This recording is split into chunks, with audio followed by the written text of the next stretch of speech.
Et dans le coup de fil le mercredi, on parle ciné avec Rémi. Bonjour Rémi. Bonjour Simon, bonjour tout le monde. Comment ça va ? Ça va bien, merci, et vous ? Très très bien, merci. Alors cette semaine, on va parler de très grosses bêtes avec la sortie de Jurassic World, le monde d'après. Mais tout d'abord, on va se rendre en Camargue, en France donc. Voilà, exactement, tout au sud de la France.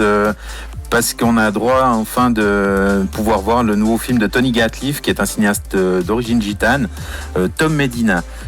Ça fait 7-8 mois qu'il a été présenté au Festival de Cannes l'année passée, qui avait lieu au mois d'août à cause de la pandémie.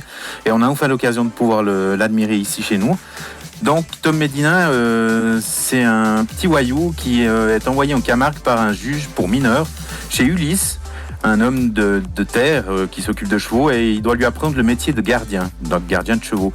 Cette plongée dans une nature sauvage peuplée de chevaux et de taureaux fait le plus grand bien à Tom. Et il fait la rencontre de Suzanne, une activiste écologiste d'une jeune mère qui est privée de sa fille.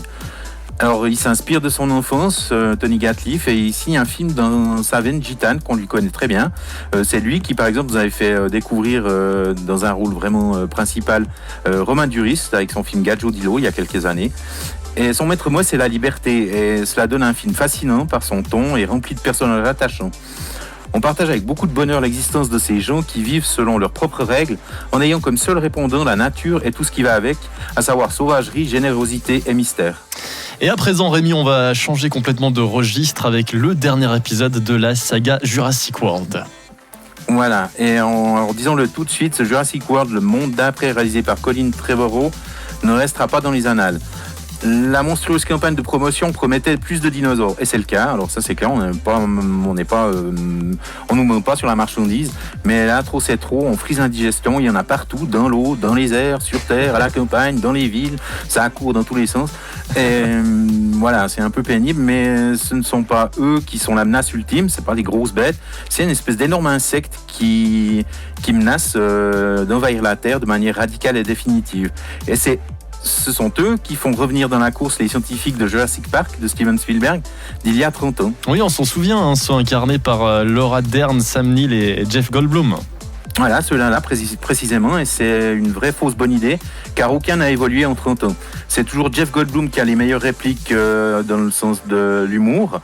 Sam Neill représente toujours la sagesse, et Laura Dern fait toujours office de personnage assez lisse, qui oscille entre tradition scientifique et nouvelle technologie. On rajoute à cela un super méchant qui est un mix entre tous les grands patrons des GAFA, qui n'ont plus qu'une idée malsaine en tête, faire des hommes des immortels, soutenus par une technologie diabolique. Et on se retrouve avec un film spectaculaire, certes, mais c'est pas parce qu'il y a une tranche de viande supplémentaire dans un hamburger qu'il est meilleur. C'est joliment dit. Merci. Merci Rémi, on vous souhaite une belle soirée. À vous aussi, merci beaucoup. Et on parlera cinéma mercredi prochain, évidemment.